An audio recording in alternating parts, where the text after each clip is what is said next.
लोकनाथश्चिदाकारो राजमानः स्वधामनि कलिकल्मषमग्नानाम् उत्तारणचिकीर्षया मायाशक्तिं समाश्रित्य योऽवतीर्णो महीतले नमोऽस्तु रामकृष्णाय तस्मै श्री गुरवे नमः।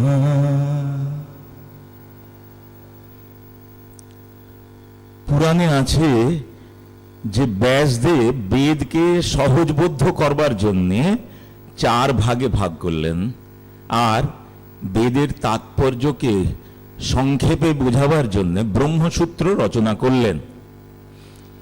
আবার বেদকে আরো প্রাঞ্জল করে বোঝাবার জন্য তিনি 18টি পুরাণ লিখলেন।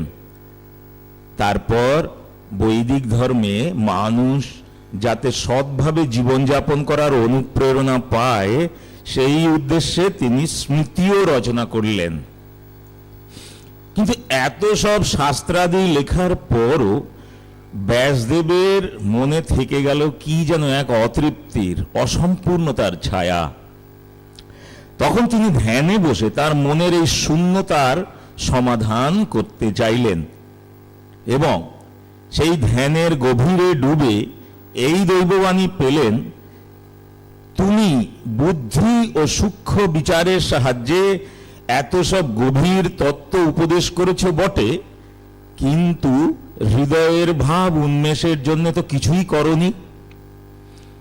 সংসারী মানুষ যখন ভগবানকে ডাকতে গিয়ে দুর্বার সংসারের তীব্র জ্বালায় জর্জরিত হয়ে তার থেকে পরিত্রাণের জন্য ব্যাকুল হবে, সে কি অবলম্বন করে সাধনা করবার আরো ভালোভাবে বাঁচবার প্রেরণা পাবে? তাই মানুষের কাছে সহজগম্য ভগবানের যে লীলা তারই বর্ণনা করো, তখন দেখবে যে তোমারও অন্তরের শূন্যতা পূর্ণ হয়ে যাবে। এই দৈববাণীর ফলশ্রুতি স্বরূপ ব্যাসদেবের লেখনীতে জন্ম নিল সেই অমর মহাপুরাণ শ্রীমদ্ ভাগবতম। লক্ষ লক্ষ মানুষের মনে তা এক অপার্থিব শান্তির বাড়ি ছিটিয়ে দিল এবং আজও দিচ্ছে। ব্যাসদেব তাঁর আকুমার ব্রহ্মচারী পুত্র শুকদেবকে তাঁর লেখা ভাগবত শোনালেন। তারপর দৈব বিধানে শুকদেব তা শোনালেন মৃত্যুপথযাত্রী রাজা পরীক্ষিতকে, যাতে রাজার মন ভগবানের লীলা ধ্যান করতে করতে তাঁরই স্থান পেয়ে ধন্য হয়। এই ভাগবতের বৈশিষ্ট্য হলো এই যে এতে ভগবানকে মানুষ রূপে, অবতার রূপে বর্ণনা করা হয়েছে। তাকে ইন্দ্রিয় সংযমের সাধনার দ্বারা অর্থাৎ শান্ত রূপে যেমন লাভ করা যায়, তেমনি দাস রূপে আরাধনায়, বন্ধুভাবে, সন্তানভাবে, আবার প্রীতম রূপেও আরাধনা করে লাভ করা যায়। এইগুলি হলো মানবিক সম্পর্ক। ভগবানের দৈবী ঐশ্বর্য বেশি বর্ণনা করলে মানুষ ত্রস্ত ভীত হয়ে পড়ে, ভগবানকে মনে মনে দূরে সরিয়ে রেখে পুষ্পাঞ্জলি, ভোগ ইত্যাদি নিবেদন করে নিজের কর্তব্য সম্পন্ন করে। অর্থাৎ তার ব্যক্তিগত জীবনের সঙ্গে স্বাভাবিকভাবে ঈশ্বরের কোনো যোগ স্থাপন করা সম্ভব হয় না। তাই অবতার পুরুষের মানবীয় লীলা বর্ণন ও চিন্তনের প্রয়োজনীয়তা সবচেয়ে বেশি। সাধক যখন তার ইষ্টদেবকে ধ্যান বা জপের মধ্যে দিয়ে লাভ করতে চেষ্টা করে, সে স্পষ্ট বুঝতে পারে তার পূর্বকৃত কর্মসংস্কার তার মনের গতিকে ভগবানের কাছ থেকে দূরে সরিয়ে দিচ্ছে এবং সংসারের ঝড়ঝাপটা, দুঃখ ইত্যাদিতে বারংবার জড়িয়ে ফেলতে চাইছে। এহেন পরিস্থিতিতে মানুষের স্বাভাবিক প্রবণতা হয় নিজের ওইসব দুঃখ কষ্টকেই বড় করে দেখা, আর ভগবানকে নিষ্ঠুর, স্বার্থপর ইত্যাদি বলে গাল দিয়ে হয় সংসারের প্রতি প্রতিশোধ পরায়ণ মনোভাব গড়ে তোলা, নয়তো শোক সাগরে ডুবে মুহ্যমান হয়ে পড়া। কিন্তু মানুষ যখন অবতারের মনুষ্য লীলা, তার জীবনের সাধনার দিকগুলি নিয়ে গভীরভাবে অধ্যয়ন করে, তখন অবাক হয়ে দেখে যে ভগবানকেও মানুষের সীমাবদ্ধতাগুলি নিয়েই জগতের সমস্যাগুলির মোকাবিলা করে সেই সীমাবদ্ধতার পারে যেতে হয়। জগৎ সংসার ভগবানকেও ছেড়ে কথা কয় না। এইসব দেখে মানুষের নিজের দুঃখটুকুকেই আর বড় বা সবচেয়ে বেদনাদায়ক বলে মনে হয় না। তার অন্তরে অপরের প্রতি সহানুভূতির সঞ্চার হয়। এতে এই লাভ হয় যে তার নিজের দুঃখটুকু আপনা থেকেই লাঘব হয়ে যায়। তাই ধ্যান করতে গিয়ে যখন মন সহজে একাগ্র হতে চায় না, জপ করতে গিয়ে যখন হিজিবিজি চিন্তা এসে মনকে বিক্ষিপ্ত করে দেয়, তখন ভগবানের অবতার লীলা, মনুষ্য লীলা চিন্তন করলে তার প্রতি ভালোবাসা হয়, আর মানুষ আধ্যাত্মিক পথে আরো এগিয়ে যায়।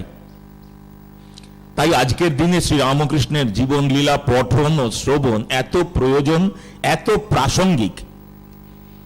তার এই অনন্য সাধারণ অবতার লীলা তাঁরই সন্ন্যাসী শিষ্য স্বামী শারদানন্দ কেবল তার জীবিতকালীন প্রতিটি আচরণ পুঙ্খানুপুঙ্খ রূপে দেখেই নয়, তার সাধন জীবনের উপলব্ধিগুলিও কিছু কিছু নিজস্ব সাধনা সহায় উপলব্ধি করে সে সম্বন্ধে স্থির সিদ্ধান্তে উপনীত হয়ে তবেই লিখেছেন।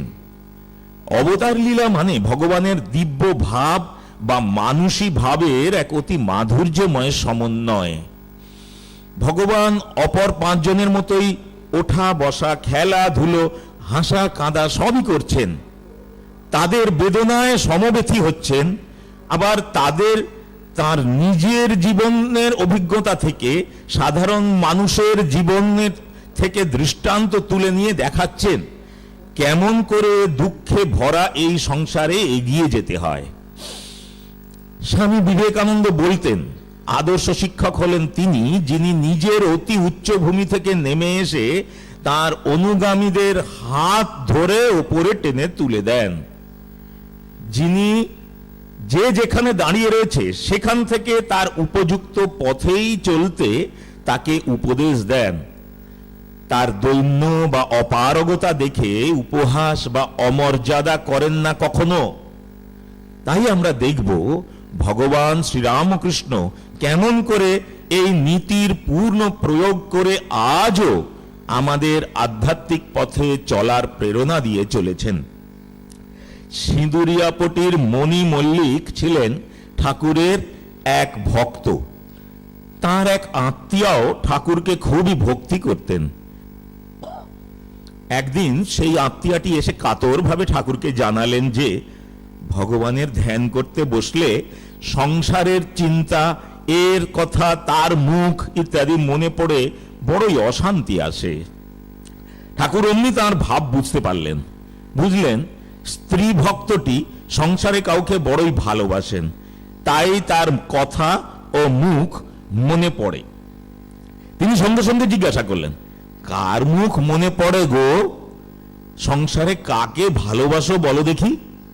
স্ত্রী ভক্তটি উত্তর করলেন, একটি ছোট ভাইপোকে, কারণ তাকে তিনি মানুষ করেছিলেন।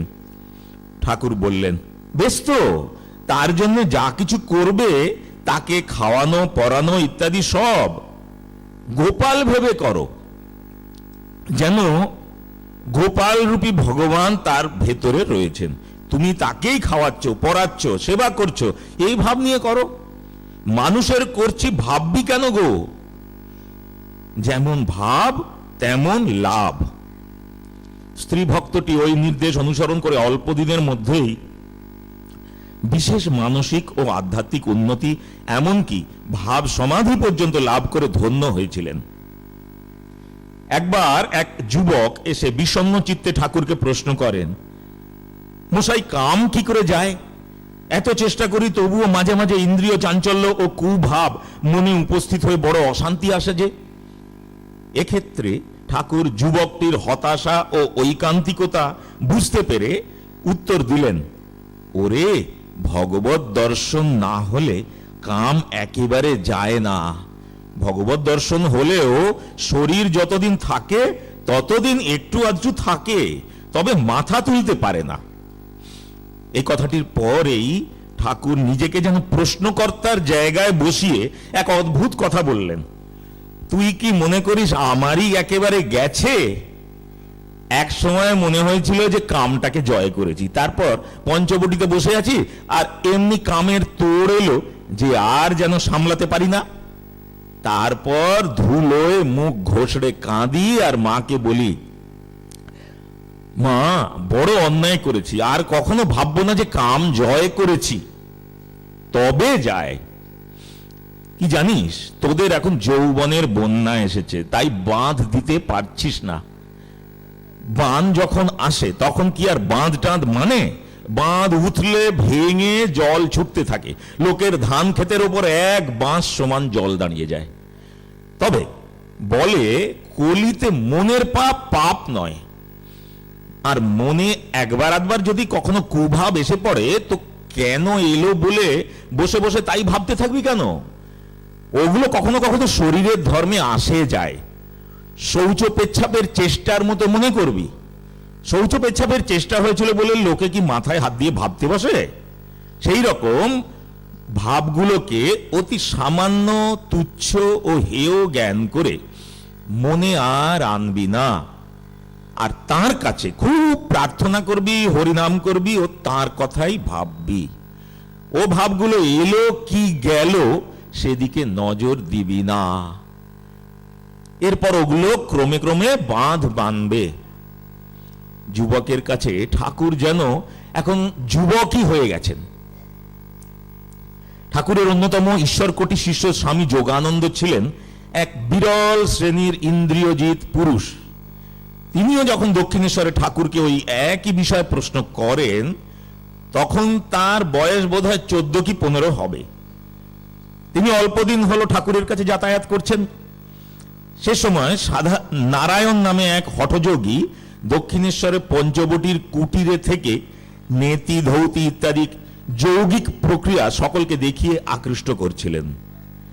যোগেন স্বামীজি বলতেন তিনিও ওই দলের মধ্যে একজন ছিলেন, আর ওই সব প্রক্রিয়া দেখে ভাবছিলেন ওগুলি না করলে বোধহয় কাম যায় না আর ভগবত দর্শনও হয় না। তাই তিনি ওই প্রশ্ন করে বড় আশায় ভেবেছিলেন ঠাকুর কোনো একটা আসন টাসন বলে দেবেন, বা হর্তুকি বা অন্য কিছু খেতে বলবেন, কিংবা প্রাণায়ামের কোনো প্রক্রিয়া শিখিয়ে দেবেন। কিন্তু ঠাকুর তার ক্ষেত্রে এক ব্যতিক্রমী উত্তর দিলেন, খুব হরিনাম করবি তাহলে যাবে। কথাটা কিন্তু যোগেন মহারাজের মনঃপূত হলো না। তিনি মনে মনে ভাবলেন ঠাকুর বোধহয় ওই রকম কোনো ক্রিয়া ট্রিয়া জানেন না, তাই একটা যাতা বলে দিলেন। হরিনাম করলেই যদি কাম যায় তাহলে এত লোক যে হরিনাম করছে তাদের যাচ্ছে না কেন? তারপর একদিন যোগেন স্বামী কালীবাড়ির বাগানে গিয়ে ঠাকুরের কাছে আগে না গিয়ে পঞ্চবটিতে হঠযোগীর কাছে দাঁড়িয়ে তার কথাবার্তা মুগ্ধ হয়ে শুনছেন। এমন সময় ঠাকুর স্বয়ং সেখানে এসে যোগেন স্বামীকে ডেকে তার হাত ধরে নিজের ঘরের দিকে যেতে যেতে বলতে লাগলেন, তুই ওখানে গিয়েছিলি কেন? ওখানে যাসনি। ওসব শিখলে ও করলে শরীরের ওপরই মন পড়ে থাকবে, ভগবানের দিকে যাবে না। এ কথা শুনেও যোগেন মহারাজের প্রত্যয় হলো না। তিনি ভাবলেন পাছে আমি ওর কাছে না আসি তাই এইসব বলছেন। তারপর ভাবলেন আচ্ছা উনি যা বলেছেন তা করেই দেখি না কেন, কি হয়।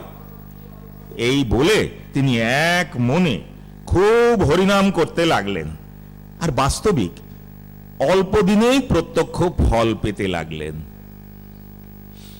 এরপর আমরা আসছি ঠাকুরের আরেকটি অভূতপূর্ব দৃষ্টান্তের প্রসঙ্গে। সংসারে মানুষের যত সমস্যা আছে তার মধ্যে সবচেয়ে ওপরে স্থান হলো অস্তিত্বমূলক সমস্যার। সংসারের অগণিত ঘটনাবলীর প্রবাহে ভাসমান মানুষকে প্রতি মুহূর্তেই অস্তিত্বের সংগ্রামে লড়তে লড়তে এগিয়ে যেতে হয়। এই অস্তিত্বের রক্ষায় মানুষের যে চেষ্টা তাকেই বলে জীবন। স্বামী বিবেকানন্দ একবার জীবনের সংজ্ঞা কি এই প্রশ্নের উত্তরে বলেছিলেন, পারিপার্শ্বিক প্রকৃতি ও শক্তিগুলি প্রতিনিয়ত জীবকে ধ্বংস করতে চেষ্টা চালিয়ে যাচ্ছে, তবু জীবের অন্তরাত্মা এই সব শক্তির বিরুদ্ধে সংগ্রাম করে নিজেকে যে বিকশিত করে চলেছে, এই পদ্ধতির নাম হলো জীবন। আমরা সবাই বেঁচে থাকতে ভালোবাসি, মরতে কেউ চাই না, অথচ জন্মানোর সাথে সাথে মৃত্যুও নির্দিষ্ট হয়ে যায়। জন্মালেই মরতে হবে, এ কথা সবাই ভালোভাবে জানেন। তবু মানুষ শারীরিক বা মানসিকভাবে আঘাত পেলেই অস্তিত্বের সমস্যা সৃষ্টি হয়। অন্যান্য সমস্যাগুলির তবু আংশিক সমাধান আছে, কিন্তু অস্তিত্বের সমস্যার স্থায়ী কোনো সাংসারিক সমাধান নেই। একমাত্র আধ্যাত্মিক স্তরে উঠতে পারলে তবেই এই সমস্যার পারে যাওয়া সম্ভব। আমাদের কোনো পরিচিত জনের স্বজন বিয়োগ হলে আমরা তাদের নানা সুন্দর কথায় সান্ত্বনা দিয়ে থাকি, কিন্তু নিজের অতি কাছের মানুষের মৃত্যু হলে আর কোনো সান্ত্বনার ভাষা খুঁজে পাই না। তবে অবতার পুরুষদের কথা স্বতন্ত্র। তারা সাধারণ সংসারী মানুষের মতো সান্ত্বনা দেন না, বরং পীড়িত আর্ত মানুষের চেতনাকে জাগিয়ে দেন, যাতে সে জীবন সংগ্রামের জন্য প্রস্তুতি নেয়। এই জীবন মরণ রূপ খেলার পারে যিনি অতন্দ্র প্রহরীর মতো দাঁড়িয়ে আছেন, যিনি আপনার চেয়েও আপনজন, সব কিছু ছেড়ে দিয়ে তাকে ধরে থাকার কথা অসহায় মানুষকে তাঁরা বারংবার মনে করিয়ে দেন। এইখানেই আর 10 জন মানুষের থেকে তাদের পার্থক্য। উক্ত সত্যকে যিনি নিজের জীবনে উপলব্ধি করেছেন, তা যার কাজে ও কথায় সম্পূর্ণ সামঞ্জস্য আছে, তার কথার তেজ অন্যরকম হবে, আর তাপিত জনের পক্ষে প্রকৃত সান্ত্বনাদায়ক হবে। শ্রীরামকৃষ্ণের ভক্ত সিঁদুরিয়াপটির মণিমোহন মল্লিকের এক জোয়ান ছেলে হঠাৎ মারা যায়। বৃদ্ধ পিতা মৃতদেহের সৎকার করেই অন্তরের অব্যক্ত যন্ত্রণায় কাতর হয়ে শ্মশান ঘাট থেকে সোজা ঠাকুরের কাছে দক্ষিণেশ্বরে এসে উপস্থিত হলেন এবং ঠাকুরকে প্রণাম করে বিমর্ষভাবে ঘরের এক কোণে বসলেন। ঠাকুর তখন সেই ঘরে উপস্থিত অন্যান্য জিজ্ঞাসু ভক্তদের কাছে নানা সৎপ্রসঙ্গ করছিলেন বটে, কিন্তু মণিমোহনের দুঃখ পীড়িত মুখ তার নজর এড়ালো না। তিনি যে আর্তের ভগবান, যার কেউ সহানুভূতি সহমর্মিতা জানাবার নেই, তার জন্যই তো ভগবানের সবচেয়ে বেশি চিন্তা। যাক, ঠাকুর তাকে জিজ্ঞাসা করলেন, কি গো, আজ এমন শুকনো দেখছি কেন? মণিমোহন বাষ্পরুদ্ধ কণ্ঠে তাঁর পুত্র বিয়োগের সংবাদ জানালেন। বৃদ্ধ পিতার সেই রুক্ষ বেশ ও শোক নিরুদ্ধ কণ্ঠস্বর শুনে উপস্থিত সবাই প্রথমে স্তম্ভিত নীরব হলেন, কারণ সকলেই বুঝলেন সেই গভীর মর্মবেদনা ও শোকের কোনো সান্ত্বনা বাক্য নেই। কিন্তু তবু অজ্ঞানতার ভ্রমে সবাই মিলে নানা দার্শনিক যুক্তি দেখিয়ে তাকে শান্ত করার বিফল ও হাস্যকর চেষ্টা করতে লাগলেন। স্পষ্টতই তাতে কোনো ফলই হলো না, কারণ যারা ওইভাবে উপদেশ দেন তাদের মন, মুখ ও কাজের মধ্যে কোনোই সামঞ্জস্য থাকে না। লোকে মুখে সংসারকে অনিত্য বললেও প্রতি চিন্তায় ও কাজে তার ঠিক বিপরীতটি ভাবে ও চিন্তা করে। কিন্তু আশ্চর্যের বিষয়, ঠাকুর ঘর ভর্তি লোকের মধ্যে থেকেও একটি কথাও বললেন না, শুধু মণিমোহনের শোকোচ্ছ্বাস শুনে যেতে লাগলেন। তার ওই উদাসীন ভাব দেখে কেউ কেউ বিস্মিত হয়ে ভাবতে লাগলেন, ঠাকুর কি নির্দয়, করুণাহীন। এইভাবে কিছুক্ষণ গেলে ঠাকুর হঠাৎ ভাবাবিষ্ট হয়ে তাল ঠুকে দাঁড়িয়ে মণিমোহনকে উদ্দেশ্য করে অপূর্ব তেজের সাথে গান ধরলেন। জীব সাজো সমরে, ওই দেখ রণবেশে কাল প্রবেশে তোর ঘরে। আরোহণ করি মহাপুণ্য রথে, ভজন সাধন দুটো অশ্ব জুড়ে তাতে, দিয়ে জ্ঞান ধনুকে টান, ভক্তি ব্রহ্মবান সংযোগ কররে, ইত্যাদি ইত্যাদি। গান গাইবার সাথে সাথে ঠাকুরের নয়ন থেকে বৈরাগ্য ও তেজের সঙ্গে গানের বীরত্ব ব্যঞ্জক সুর ও ভাব মিলে গিয়ে উপস্থিত সকলের প্রাণে এক অপূর্ব আশা ও উদ্যমের স্রোতের সৃষ্টি করল।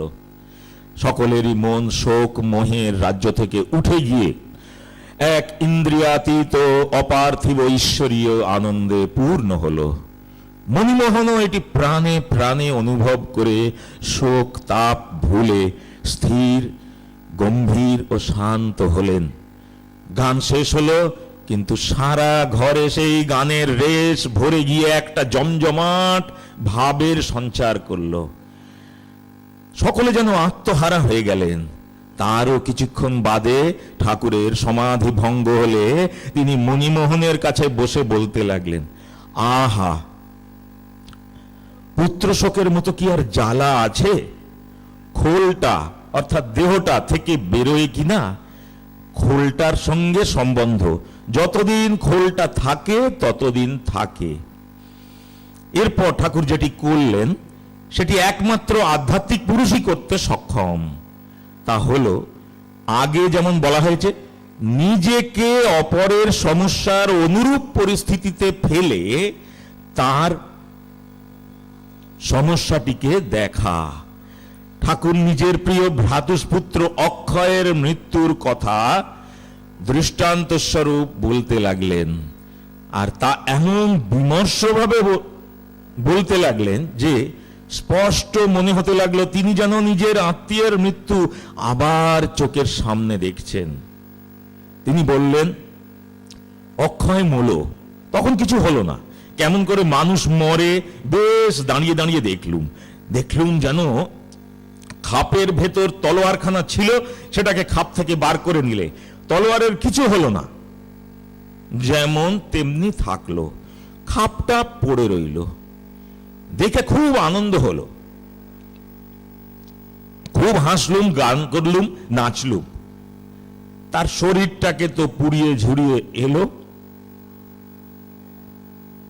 তার পরদিন কালীবাড়ির উঠোনের সামনের বারান্দায় দাঁড়িয়ে আছি, আর দেখছি কি যেন প্রাণের ভিতরটায় গামছা যেমন নিংড়ায় তেমনি নেংড়াচ্ছে। অক্ষয়ের জন্য প্রাণটা এমনি করছে। তখন ভাবলুম, মা, এখানে কিছুর সঙ্গেই আমার কোনো সম্বন্ধ নেই, তাতেই যখন এরকম হচ্ছে, তখন গৃহীদের শোকে কি হয়? কিছুক্ষণ পরে ঠাকুর আবার বলতে লাগলেন, তবে কি জানো, যারা তাঁকে অর্থাৎ ভগবানকে ধরে থাকে তারা এই বিষম শোকেও একেবারে তলিয়ে যায় না, একটু নাড়াচাড়া খেয়েই সামলে যায়। চুনোপুঁটির মতো আধারগুলো একেবারে অস্থির হয়ে ওঠে বা তলিয়ে যায়। এইভাবে ধীরে ধীরে প্রসঙ্গের মোড় ঈশ্বরের দিকে ঘুরিয়ে দিলেন তিনি।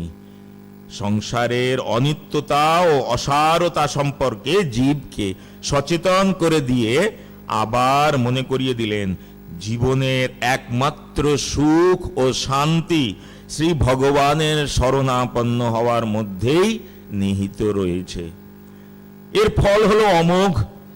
মনমোহন মল্লিক নিজের শোক সামলিয়ে বললেন, এই জন্যই তো আপনার কাছে ছুটে এলুম, বুঝলুম এ জ্বালা আর কেউ শান্ত করতে পারবে না। এখানেই হলো অবতার পুরুষের প্রকৃত সাফল্য। প্রাণের অর্থৈর ধিয়া ওয়াচা শ্রেয় এব আচরেত সদা। মানে প্রাণ, মন, বুদ্ধি ও বাক্য দ্বারা তিনি সর্বদা শ্রেয় আচরণ করে চলেন। দক্ষিণেশ্বরে একদিন কয়েকজনের মধ্যে পুরুষকার বা মানুষের স্বাধীন ইচ্ছা এবং ঈশ্বর কৃপা এই বিষয় নিয়ে অনেক বাদানুবাদ হচ্ছে। কোনো মীমাংসায় পৌঁছতে না পেরে দুপক্ষই ঠাকুরের কাছে উপস্থিত হলেন ও ওই বিষয়ে তাঁর মতামত জানতে চাইলেন। ঠাকুর সব শুনে গম্ভীরভাবে বলতে লাগলেন, স্বাধীন ইচ্ছা টিচ্ছা কারো কিছু কি আছে রে? ঈশ্বরের ইচ্ছাতেই চিরকাল সব হচ্ছে ও হবে। মানুষ ওই কথা শেষ কালে বুঝতে পারে।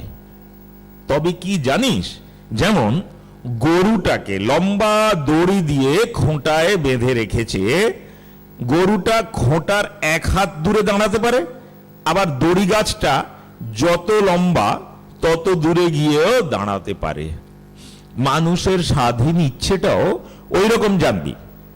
গরুটা এতটা বেড়ের মধ্যে যেখানে ইচ্ছে বসুক, দাঁড়াক বা ঘুরে বেড়াক, এটা মনে করেই মানুষ তাকে বাঁধে।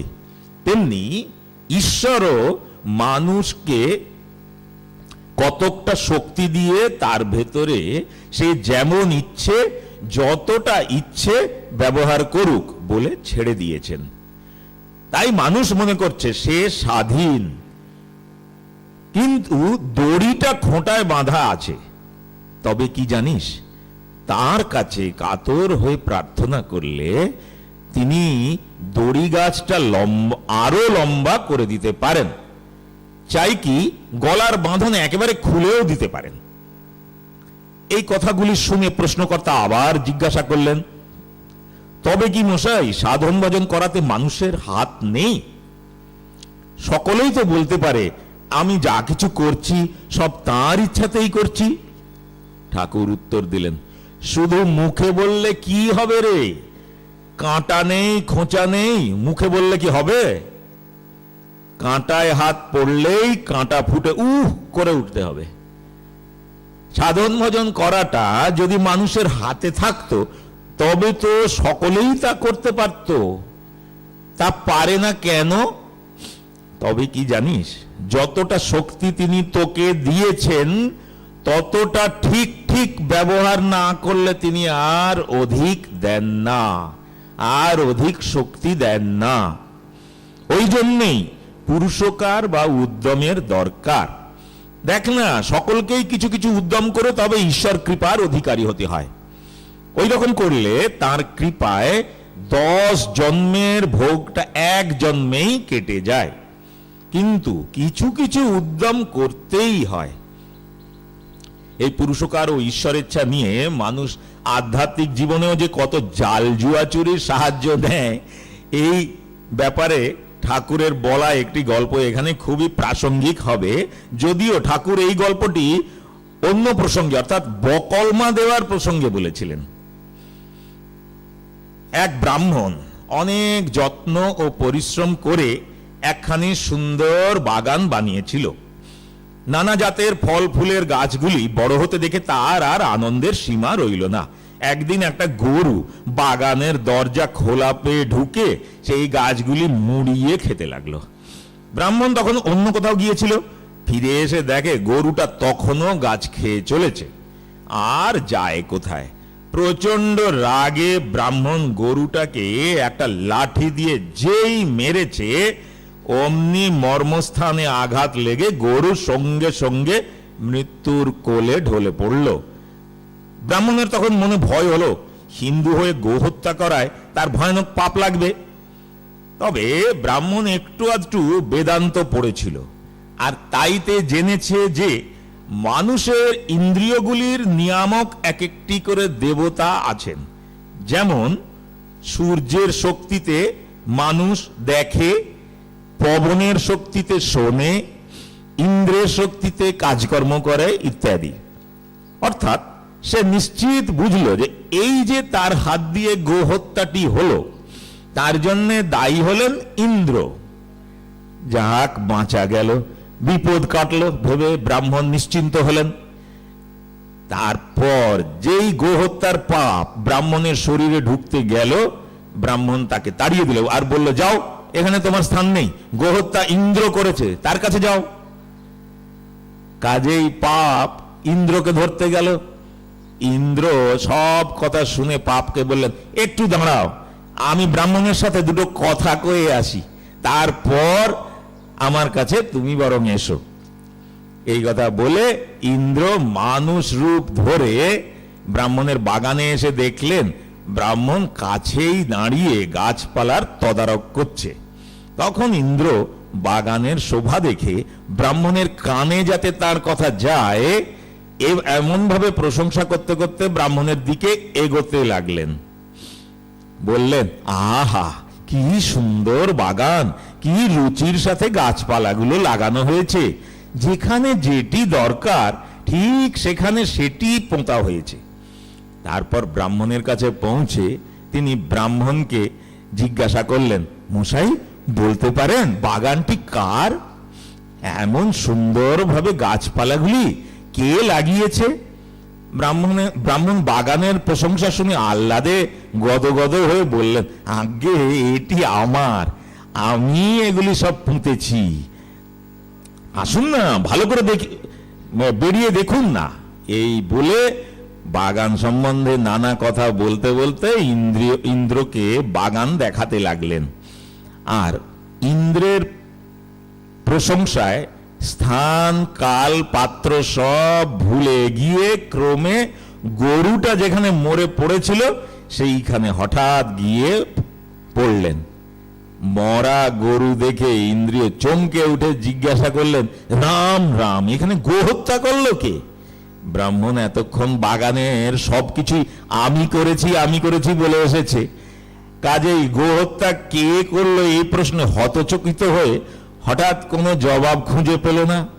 তখন ইন্দ্র মানুষ রূপ ছেড়ে নিজের রূপ ধরে ব্রাহ্মণকে বললেন, তবে রে ভণ্ড, বাগানের যা কিছু ভালো সব তুমি করেছো, আর গো হত্যাটাই আমি করেছি বটে, এই নে তোর গো হত্যার পাপ, বলে ইন্দ্র চলে গেলেন। যথার্থ পুরুষকার মানে নিজের করা যাবতীয় কর্মের দায়িত্ব গ্রহণ, তা ভালোই হোক আর মন্দই হোক। পুরুষকার ভগবান দিয়েছেন শুধু এইটুকু বোঝাতে যে সমস্ত শক্তি ও চেষ্টা প্রয়োগ করেও যাবতীয় উদ্যমের শেষ কথা কিন্তু ঈশ্বরই। মানুষ নিজের ক্ষমতাকে সম্পূর্ণভাবে প্রয়োগ করে যখন তার সামর্থ্যের শেষ সীমায় এসে পৌঁছয় আর দুহাত তুলে ভগবানকে জানায়, হে ভগবান, আমি আমার যথাশক্তি চেষ্টা করেছি, এবার তুমি আমায় সাহায্য করো, ঠিক তখনই ভগবান যবনিকার অন্তরালে থেকে হয় তার সামর্থ্যের সীমাকে আরো বাড়িয়ে দেন, অথবা শেষ পর্যন্ত নিজেই সাধকের সহায় হন আর সাধককে বোধ করিয়ে দেন দিব্য কৃপার মহিমা। এবং এই সত্যটি যে ঈশ্বর কৃপাই হলো শেষ কথা। একমাত্র তখনই সাধক উচ্চতর শক্তির কাছে সম্পূর্ণ আত্মসমর্পণ করতে সফল হয়। একেই বলে সাধনার সিদ্ধি। সাধনার তীব্রতা যত বেশি হবে, সিদ্ধিও ততই শীঘ্র হবে। মানুষের অসম্পূর্ণতা যথাযথভাবে অঙ্গীকার করেছিলেন বলেই এই দেব মানব রূপী ঠাকুরের মানুষ ভাবের আলোচনায় আমাদের সকলের অশেষ কল্যাণ সাধিত হয়। অর্থাৎ তিনিও আমাদেরই মতো এবং অশেষ কল্যাণ সাধিত হয়, এবং ওই কারণে তার মানুষ ভাবকে সর্বদা সামনে রেখে তার দেব ভাবের আলোচনা না করলে, অর্থাৎ তিনিও আমাদেরই মতো একজন বলে না ভাবলে, তার সাধনকালের অলৌকিক উদ্যম ও চেষ্টা প্রভৃতির কোনো অর্থ খুঁজে পাওয়া যাবে না। শুধু মনে হবে যিনি নিত্যপূর্ণ, তার আবার সত্য লাভের জন্য চেষ্টা কেন? মনে হবে তার জীবনপাত করা চেষ্টাটা কেবল একটা লোক দেখানো ব্যাপার। স্বামী বিবেকানন্দ বলতেন, ঠাকুর রামকৃষ্ণ এসেছিলেন, জগতের অনেক কল্যাণ করেছিলেন, তাতে আমাদের কি হলো যদি না তার এই উদ্যম, এই নিষ্ঠা, এই ত্যাগ অন্তত খানিকটাও আমরা আপনার করে নিতে পারি, অর্থাৎ নিজেরাও ওই রকম অনুষ্ঠান করতে উৎসাহিত হতে পারি। লীলা প্রসঙ্গকারের বিবরণ থেকে আমরা জানতে পারি ঠাকুর 12 বছর অলৌকিক ও অদৃষ্টপূর্ব তপস্যা করার পর জগন্মাতা তাকে আদেশ করেন, ওরে তুই ভাবমুখে থাক। এই ভাবমুখের অবস্থাটি সঠিকভাবে বুঝিয়ে বলা তেমন সহজ নয়, তবে খুব স্থূলভাবে অল্প কথায় বোঝাতে গেলে বলতে হয়, এটি যেন এক অন্তহীন ধূ ধূ প্রান্তরের মাঝখানে একটি ছোট ঘর রয়েছে, যার দরজার চৌকাঠে একজন দাঁড়িয়ে রয়েছে। সে সেখান থেকে ঘরের ভেতরটাও সম্পূর্ণ দেখতে পাচ্ছে, আবার ঘরের বাইরে যে অন্তহীন প্রান্তর সেটাও দেখতে তার অসুবিধা হচ্ছে না। ভাবমুখে থাকাটা সংক্ষেপে ওই চৌকাঠের ওপর দাঁড়িয়ে থাকার সঙ্গে তুলনীয়। ঘরের ভেতর মানে এই জগৎ সংসারটা, আর অন্তহীন প্রান্তর মানে হলো সেই অখণ্ড সত্তা যা সমস্ত কিছুতেই ব্যাপ্ত হয়ে রয়েছে।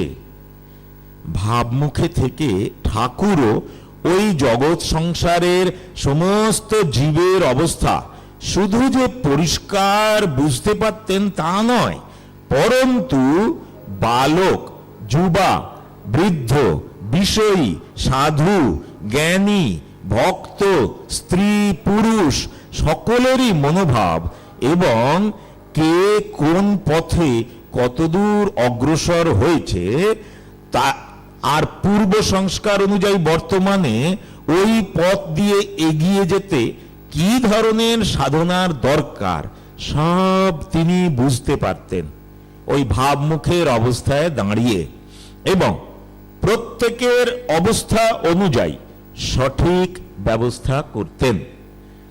আর সেই জন্যই যে কোনো মানুষ যখনই এসে যে ভাবেরই কথা বলতেন, ঠাকুর তখন নিজের পূর্বানুভূত ওইসব ভাবের সাথে মিলিয়ে নিতে পারতেন।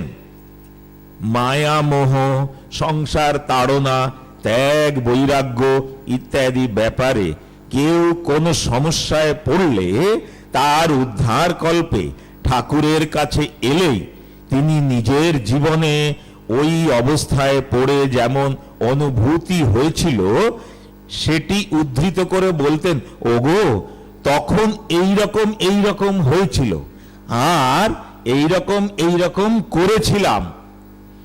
এই বিষয়ে একাধিক দৃষ্টান্ত আগেই বলা হয়ে গেছে, তবে একটি কথা আরো বলার প্রয়োজন আছে।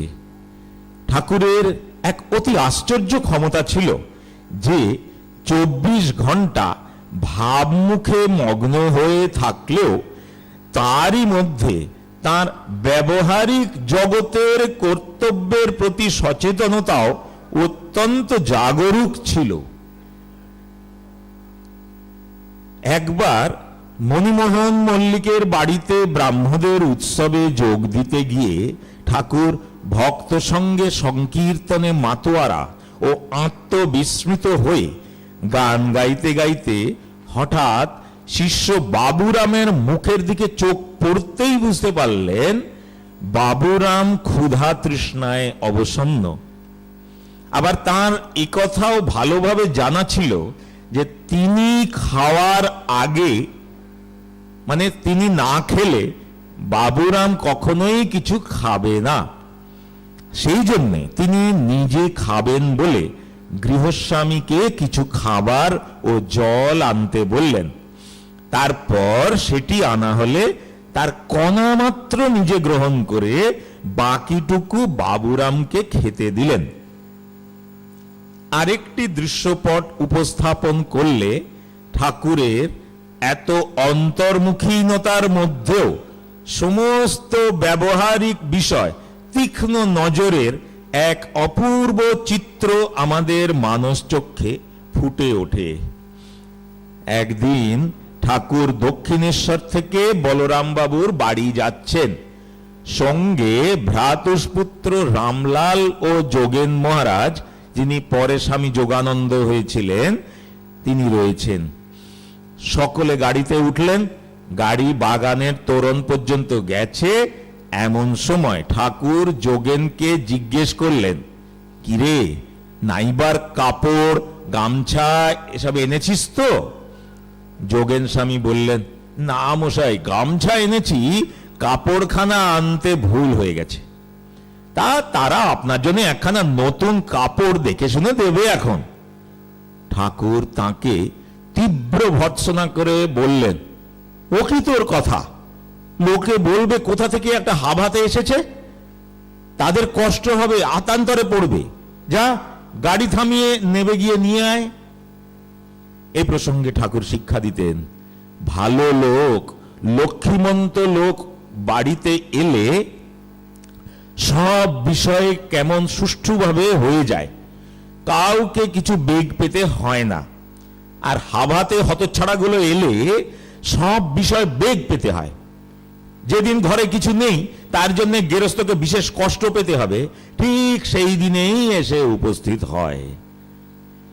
এইসব অদ্ভুত বাস্তবতা বোধ দেখে আজকের দিনের মানুষের মনে আধ্যাত্মিক জীবনের প্রতি যে বিমুখ ভাব, যে ভ্রান্ত ধারণা, তা সম্পূর্ণরূপে বিদূরিত হবে। অতি উচ্চ আধ্যাত্মিকতা সম্পন্ন হয়েও যে বাস্তবতা বোধ রাখা সম্ভব, এই সত্যটি জানলে আজকের যুব সম্প্রদায়ও সৎ পথে চলার জন্যে প্রেরণা পাবেন। ঠাকুর বৈবাহিক জীবনের যে আদর্শ বর্তমান তথা আগামী প্রজন্মের কাছে রেখে গেলেন, তা বহু যুগ ধরে সংসারে মানুষের কাছে অন্ধকারে আলোকবর্তিকা স্বরূপ হয়ে থাকবে। যে মানুষটা আগা পাঁচতলা ত্যাগীর বাদশা, সেই তিনি শুধু যে স্বেচ্ছায় উদ্বাহ বন্ধন স্বীকার করলেন তাই নয়, কোণে খুঁজতে গিয়ে হয়রান আত্মীয়দের সন্ধান দিয়ে দিলেন, যাও জয়রামবাটিতে রামচন্দ্র মুখুজ্জের বাড়িতে মেয়ে কুটো বেঁধে রাখা আছে। এ ঘটনার প্রেক্ষিতে তার বিবাহের ব্যাপারটিকে যদি আমরা শুধু ভগবানের দৈব লীলা বলে বিশ্বাস করেই ক্ষান্ত হই, তাহলে কিন্তু এই মহাজীবনকে গৃহী মানুষেরা কিছুতেই আদর্শ রূপে গ্রহণ করতে পারবে না। তিনি বিবাহ করলেন কেন? ভোগ বাসনা ছিল বলে? না প্রারব্ধ কর্মভোগের জন্যে? না অশিক্ষিত মানুষ স্ত্রীকে যেভাবে শুধু পরিবারের রান্না বাড়া করার লোক হিসেবে ধরে রাখে, সেই রকম রাধা বাড়ার লোক পাওয়ার জন্যে? নাকি ব্রাহ্মণ শরীরের যে দশবিধ সংস্কার তা পূর্ণ করবার জন্যে। ঠাকুর নিজেই এই প্রশ্ন তাঁর শিষ্যদের সামনে তুলে ধরেছেন এবং রঙ্গরসচ্ছলে বিভিন্ন স্থান কাল পাত্রের প্রেক্ষিতে বিভিন্ন উত্তর দিয়েছেন। তর্কপরায়ণ ও খুঁতখুঁতে সংসারী মানুষের মন এতে সাময়িকভাবে আশ্বস্ত হলেও প্রকৃত জিজ্ঞাসু মন কিন্তু এই উত্তরগুলির কোনোটিতেই সন্তুষ্ট হতে পারে না। তাই ভগবান অনন্ত করুণাবশে নিজেই এই প্রশ্নের মীমাংসা করে দিলেন। বললেন, ওরে, এখানকার যা কিছু করা সে তোদের জন্যে। আমি 16 টাং করলে তোরা যদি 1 টাং করিস, অর্থাৎ বৈবাহিক জীবনের আদর্শ যে সন্ন্যাস জীবনের আদর্শের সাথে তাল মিলিয়ে চলতে সক্ষম, সেটি জগতের সমক্ষে দেখানো ছিল তার অবতার লীলার অন্যতম লক্ষ্য। তিনি বিবাহ না করলে তার জীবন সব স্তরের মানুষের কাছে গ্রহণযোগ্য হতো না, এক পেশে থেকে যেত। তিনি বিবাহ না করলে গৃহস্থেরা বলতেন, বিবাহ তো করেননি, স্ত্রীকে নিজের করে একত্র তো বাস করেননি, তাই অত ব্রহ্মচর্যের কথা বলছেন। বিবাহিত জীবনের আদর্শ রূপায়িত করতে তাই ঠাকুর জগন্মাতার পূর্ণ দর্শন লাভের পর সহজ অবস্থা প্রাপ্ত হয়ে নিজের পূর্ণ যৌবনা স্ত্রীকে দক্ষিণেশ্বরে নিজের কাছে আনিয়ে রাখলেন। তাকে ষোড়শী মহাবিদ্যা জ্ঞানে পূজা ও আত্মনিবেদন করলেন। নিরন্তর 8 মাস একসাথে থাকলেন, একই শয্যায় শয়ন করলেন এবং স্ত্রীর প্রশিক্ষণ, প্রাণের শান্তি ও আনন্দের জন্য অতঃপর কামার পুকুরে ও কখনো কখনো শ্বশুরবাড়ি জয়রামবাটিতেও নিজে গিয়ে 2-1 মাস করে কাটাতে লাগলেন। দক্ষিণেশ্বরে যে 8 মাস ঠাকুর স্ত্রীর সাথে একত্র বাস করেন, সেই দিনগুলির কথা স্মরণ করে শ্রী শ্রী মা পরবর্তীকালে নিজের স্ত্রী ভক্তদের বলতেন, সে যে কি অপূর্ব দিব্য ভাবে থাকতেন তিনি, তা বলে বোঝাবার নয়। কখনো ভাবের ঘোরে কত কি কথা, কখনো হাসি, কখনো কান্না, কখনো একেবারে সমাধিতে স্থির হয়ে যাওয়া, এই রকম সমস্ত রাত। সে কি এক আবির্ভাব আবেশ! দেখে ভয়ে আমার সর্বশরীর কাঁপত, ভাবতুম কখন রাতটা পোহাবে। একদিন তার আর সমাধি ভাঙে না দেখে ভয়ে কেঁদে কেটে হৃদয়কে ডেকে পাঠালুম। সে এসে কানে নাম শোনাতে শোনাতে কতক্ষণ পর তার চৈতন্য হয়। তারপর একদিন এইভাবে, তারপর অনেক দিন এইভাবে গেলেও কখন তার কি ভাব সমাধি হবে বলে সারা রাত্রির জেগে থাকি, এ কথা একদিন জানতে পেরে আমাকে নহবতে আলাদা শুতে বললেন। এইভাবে প্রদীপের সলতেটি কিভাবে রাখতে হয়, বাড়ির প্রত্যেকের সাথে কেমন ব্যবহার করতে হয়, অপরের বাড়িতে গিয়ে কেমন ব্যবহার করতে হয়, এই সব নানা কথা থেকে শুরু করে ভজন, কীর্তন, ধ্যান, সমাধি ও ব্রহ্মজ্ঞানের কথা পর্যন্ত সব বিষয় ঠাকুর শিক্ষা দিয়েছেন। গৃহী মানুষের মধ্যে কজন নিজের স্ত্রীকে ওই রকম মর্যাদা, ভক্তি ও নিঃস্বার্থ ভালোবাসা দিতে পারেন? তার 100 ভাগের 1 ভাগও যদি মানুষ পারতেন, তাহলে আজ ঘরে ঘরে আনন্দ ও তৃপ্তির ঝর্ণা বইত। যেমন মনু মহারাজ বলেছেন, যত্র নারীয়স্তু পূজ্যন্তে রমন্তে তত্র দেবতাঃ। শাস্ত্র যে গৃহীর আদর্শ দেখিয়েছেন তা আসলে বিচারযুক্ত ভোগের মাধ্যমে ত্যাগের পথে চলা। শ্রীরামকৃষ্ণের মতো অবতার পুরুষেরা যুগে যুগে আবির্ভূত হয়ে নিজে আদর্শ জীবনের অনুষ্ঠান করে দুর্বল চিত্ত মানুষকে নিজের পথে চলে সাফল্য লাভ করতে প্রেরণা দিয়ে যান। ওম মুকোহম নাভিজানামি তস্তুতিং জগদ্গুরু তথাপি ত্বৎকৃপালেশাৎ